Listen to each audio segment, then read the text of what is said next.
Então, esse operador, ele se transforma dessa maneira. Essa é uma maneira que eu poderia chamar de covariante, tá certo? Porque é uma maneira que respeita a estrutura da transformação dos Qs. Se o Q se transforma como um vetor, vamos dizer assim, sobre essa transformação, o DNI se transforma como um tensor. Tá? Então, o que acontece se eu calcular o DNI mini, que é esse cara que está aqui, né? Isso daqui vai ser exponencial de θ, DNI, exponencial de menos θ, exponencial de θ, DNI, exponencial de menos θ. E se eu abrir esse comutador, isso vezes isso menos isso vezes isso, essas exponenciais intermediárias vão se cancelar e do lado de fora vão sobrar exponencial de θ e exponencial de menos θ. Então eu vou ter exponencial de θ, comutador DNI, exponencial de menos θ. Mas isso aqui é o que eu chamei de lambda mini. Tá certo? Então, o meu lambda mini é tal que vai se transformar dessa maneira que está aí. Sempre. Eu tenho que manter pelo menos antes de eu calcular o comutador, eu tenho que manter a possibilidade de que o comutador daqueles dois caras venha a ser um operador diferencial. Por isso, eu não posso passar, em princípio, para começar esse expansão de menos θ para cá, para terminar com aquele cara ali. Mas agora vamos calcular o lambda mini especificamente. Vamos chegar a uma conclusão sobre ele. Então, o comutador de DNI com DNI é DNI mais E a mim com DNI menos mais E a mim. Tá certo? Claro que esses caras são operadores diferenciais, a gente imagina que eles estão atuando em cima de uma certa função f. Né? Então aqui eu vou ter comutador de DNI com DNI atuando na função f, isso dá zero, se eu tiver uma função f razoável, regular. Depois, comutador de ANI com ANI, mas ANI e ANI são campos que tomam valores em números, né? Em princípio. Certo? Então isso aqui também dá zero, esse computador desses dois. O que vai sobrar são os termos cruzados. Isso aqui vai dar um comutador de DNI com IE ANI mais IE ANI DNF. Certo? Bom, os IEs a gente pode colocar em evidência, né? Então, esse cara que está aqui, ele vai ser DNI ANIF menos ANI DNF. Certo? Mais ANI DNF menos DNI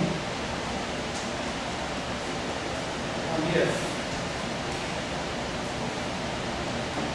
Essa derivada aqui distribui. É DNI ANI vezes o F mais ANI DNI F. Só que ANI DNI F já é esse cara que está aqui, então os dois cancelam. O que sobra desse primeiro termo vai ser só DNI ANI vezes o F. Agora esse DNI só atua em cima do ANI, não atua em cima do F. Né? Vamos escrever assim. Né?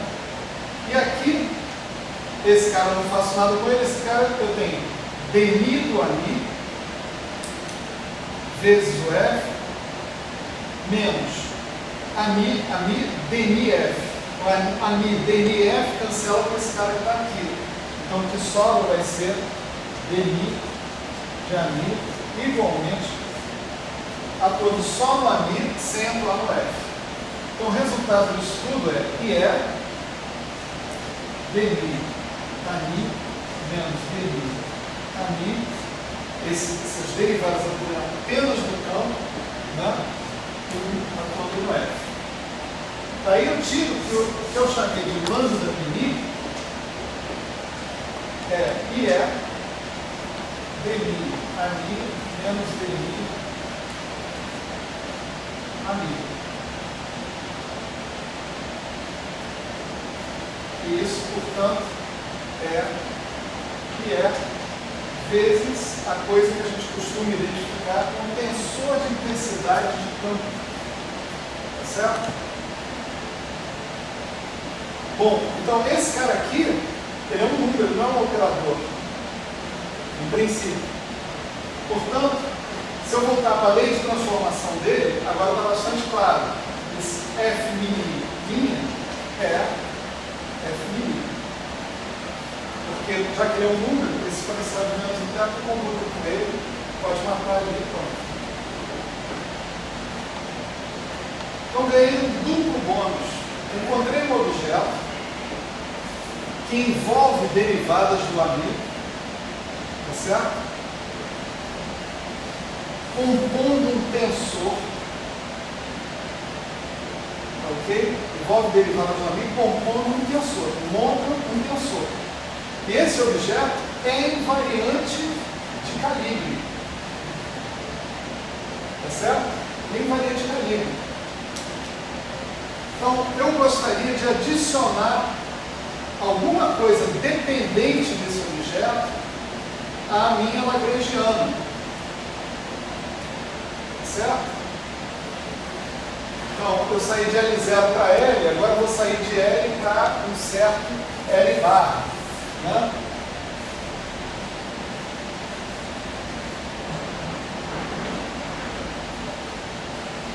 O que é que eu posso adicionar que seja razoável? Primeira observação, a minha lagrangiana tem que ser um escalar de Lorentz. Então eu tenho que produzir a partir daquele F mini um cara onde todos os índices estejam contraídos. Eu tenho algumas opções. Uma delas, por exemplo, seria fazer F mini, AMI, ANI. Né? Só que esse cara é mais do que eu preciso. Ele não é a coisa mais simples que eu posso colocar. Ele tem um gravíssimo defeito. O F mini é invariante de calibre, mas o AMI não. Então esse é um termo não invariante de calibre. Um cara quadrático, invariante de Lorentz e invariante de calibre, que eu posso colocar, mais simples possível, é simplesmente F mini, F mini. Tá certo? Isso aqui.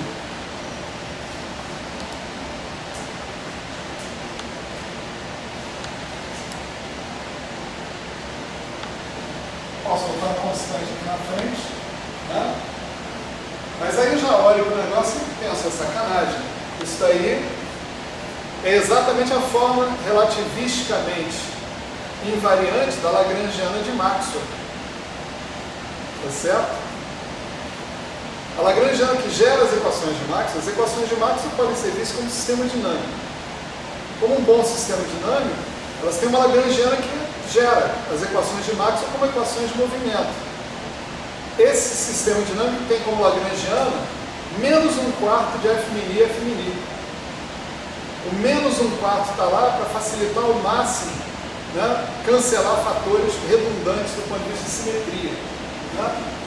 Então, eu me rendo completamente e escrevo aqui simplesmente isso aqui.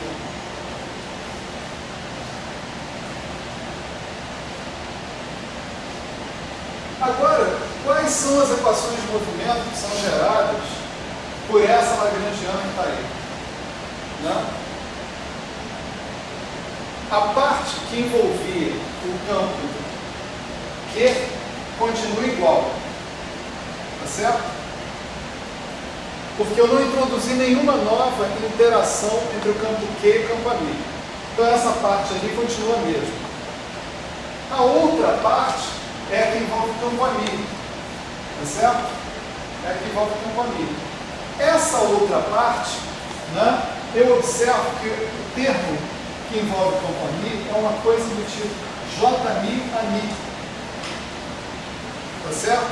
Esse J-mi a mi vai fazer com que esse termo, menos 1/4 de F' menos J-mi a mi, me dê exatamente as equações de Maxwell, onde, como J-mi, eu encontro Q barra gama mi Q. Tá certo? Então, as equações que saem agora são essas aqui, ó. Pi gama mi dmi Q igual a zero. Se observar bem, o que eu tenho aqui é exatamente isso. Certo? Eu acho que aqui tinha que ter menos. Depois não ficar certo. Leu aí, João? Foi? Ah, tá. Estou lendo. Fica mais um pouquinho.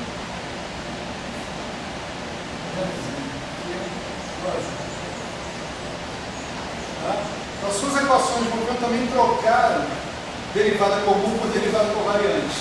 Né? E a parte que não era associada com Q vai ser isso aqui.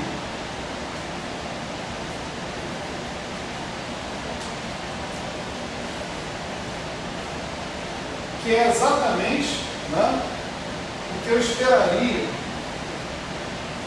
nas equações de Maxwell se eu tivesse uma lagrangiana envolvendo uma corrente J. Certo?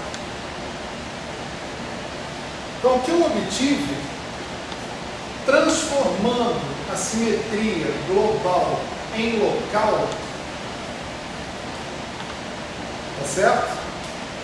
Para fazer essa transformação, eu precisei modificar o lagrangiano. Ao modificar o lagrangiano, eu obtive um termo de interação. E para que a teoria tivesse alguma solução diferente da trivial, né, eu tive que colocar um termo de curvatura ali dentro. O resultado desse esforço teórico foi obter uma coisa que é a eletrodinâmica quântica. Tá certo? A eletrodinâmica quântica, portanto, pode ser vista como a modificação que eu preciso fazer sobre a teoria de uma partícula eletricamente carregada livre, para que essa partícula, essa teoria, seja invariante por transformações locais e não trivial. Tá certo? Essa é a modificação mínima que eu tenho que fazer sobre uma teoria livre para obter uma teoria interagente.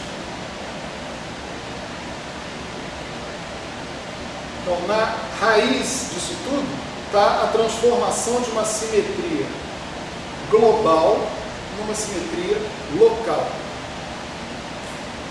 Ok? Transformar uma simetria global numa simetria local induz o aparecimento de interação. Que interação? No caso de elétrons, por exemplo, a interação que apareceu é exatamente o eletromagnetismo. Tá certo? A pergunta é, será que eu, levando esse princípio adiante, né, generalizando esse procedimento, eu consigo outras interações associadas a outras forças? Essa é a pergunta que a gente vai começar a responder de novo na aula que vem. Certo? Então, nosso ponto de vista vai ser pegar uma simetria global, transformar essa simetria em local. Dotar a teoria resultante de não trivialidade. e aí verificar o que a gente encontra. Né? Tipicamente verificar o que a gente encontra. Então, na aula que vem, nós vamos ver esse mesmo mecanismo aplicado para o trabalho original do Young Mills, de 1954, certo? Ou seja, pegar prótons e nêutrons, né? E tentar entender a interação entre prótons e nêutrons do mesmo jeito que a gente procurou entender aqui, certo? O que a gente aprender com esse Young Mills, com essa teoria de prótons e nêutrons, nós vamos carregar para a cromodinâmica, certo? Nós vamos propor para uma teoria que leve a cor em consideração. E aí a gente vai ter definido uma lagrangiana que a gente chama de clássica da cromodinâmica, certo? Beleza. Por hoje é isso.